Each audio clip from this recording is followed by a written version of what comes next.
नमस्कार। आइए इस वीडियो में हम मध्य प्रदेश की जीवन रेखा कही जाने वाली नर्मदा नदी का अध्ययन करते हैं। इसके पहले हमने प्रायद्वीपीय भारत के अध्ययन के क्रम में हमने पश्चिमी घाट पर्वत और पूर्वी घाट पर्वत का अध्ययन किया, साथ ही साथ कुछ प्रमुख चोटियों का अध्ययन किया। आइए आज हम नर्मदा से शुरुआत करते हैं अपने नदियों के अध्ययन की। हम सबसे पहले इसको समझें तो ये मध्य प्रदेश भारत का दिल कहा जाने वाला राज्य है। यहाँ आपको राजस्थान दिखाई दे रहा है, यहाँ से जो सीमा लगती है राजस्थान की, यहाँ देखिए राजस्थान है। यहाँ से फिर उत्तर प्रदेश आपको दिखाई दे रहा है, उत्तर प्रदेश, और यहाँ से फिर छत्तीसगढ़ दिखाई दे रहा है। यहाँ बॉर्डर देखें छत्तीसगढ़, और फिर इधर आपको महाराष्ट्र दिखाई दे रहा है। ये जो आपको रेड कलर में श्रृंखला दिखाई दे रही है, ये विंध्यन रेंज है, जो कि उत्तर प्रदेश में मिर्ज़ापुर अगर आप देखे हैं, गए हैं तो आपने वहाँ विंध्य पर्वत को देखा होगा, शुरुआत वहीं से हो जाती है। और पूरे मध्य प्रदेश में इसका कुछ इस प्रकार से फैला हुआ विस्तार आप देख सकते हैं। इसके उत्तर में आपको मालवा रीजन दिखाई दे रहा है, मालवा का पठार यहाँ पर है। इसके साउथ में अगर आप आएंगे तो ये आपको जो हरे रंग में दिखाई दे रही है, यही नर्मदा है, यही आपको पढ़ना है। और इसके साउथ में आएंगे तो ये जो आपको दिखाई दे रही है, ये सतपुड़ा रेंज है, जो कि राजपीपला, महादेव और मैकाल के रेंज रूप में फैली हुई है। ये मैकाल जो पर्वत श्रृंखला है, इसका विस्तार 2 राज्यों में है, एक तो छत्तीसगढ़ में और एक मध्य प्रदेश में। आप अगर इसको देख पाएँ और समझ पाएँ तो आप यह समझ लिए होंगे अब तक कि ये छत्तीसगढ़ और मध्य प्रदेश का बॉर्डर है, यहाँ पर है, और यहीं पर दोनों ही राज्यों में ये पर्वत श्रृंखला फैली हुई है। अब ये नर्मदा निकलती कहाँ से है, तो ये मध्य प्रदेश का एक ज़िला है अनूपपुर, और अनूपपुर ज़िले के पास ये अमरकंटक चोटी है, लगभग 1057 मीटर ऊंची है। यहीं से ये नदी निकलती है और जैसे ही आगे बढ़ती है एक जलप्रपात बनाती है, कपिलधारा जलप्रपात।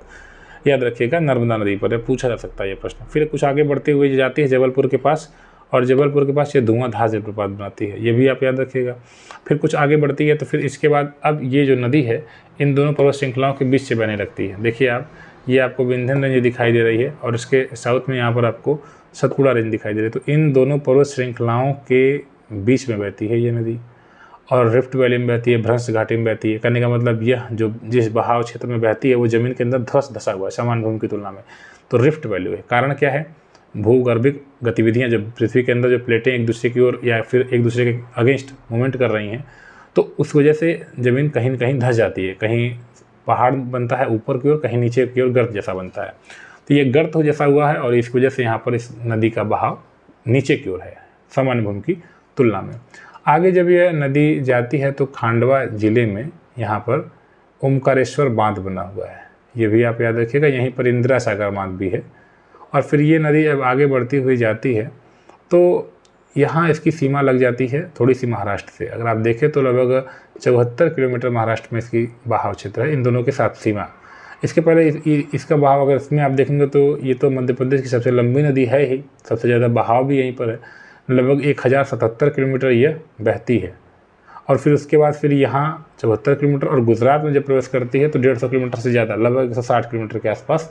ओवरऑल इसकी पूरी लंबाई 1312 किलोमीटर हो जाती है। आप हर जगह की अगर जोड़ देते हैं तो लगभग 1312 किलोमीटर इसकी पूरी लंबाई हो जाती है। साथ ही साथ याद रखिएगा, इसका कैचमेंट एरिया जो है, बेसिन जो है, जलग्रहण क्षेत्र, लगभग 98,000 वर्ग किलोमीटर में फैला हुआ है। मैंने आपको बताया कि यह पश्चिम की ओर बहने वाली सबसे लंबी नदी है, मध्य प्रदेश की सबसे लंबी नदी है।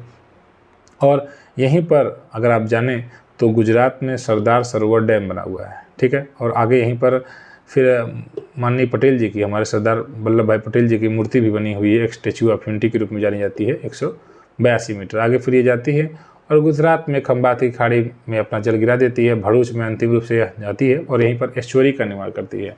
आप इस बात का ध्यान देंगे कि ये जो नदियाँ पूरब की ओर बहती हैं वो डेल्टा का निर्माण करती हैं, और जो नदियाँ पश्चिम की ओर बहती हैं वो एस्चुअरी का निर्माण करती हैं। धूपगढ़ के पास यहाँ पर तवा जलाशय, यहाँ से यह कुछ जल भी प्राप्त कर लेती है। इसकी कुछ प्रमुख सहायक नदियों की बात की जाए तो हेरन, छोटी तवा, कुंडी, गई इत्यादि नदियाँ इसकी कुछ सहायक नदियाँ हैं। फिलहाल इस वीडियो में नर्मदा के बारे में इतना ही। सेकंड आपको कौन सी और नदी के बारे में जानकारी हासिल करनी है आप पूछ सकते हैं। फिलहाल के लिए इस वीडियो में इतना ही। धन्यवाद।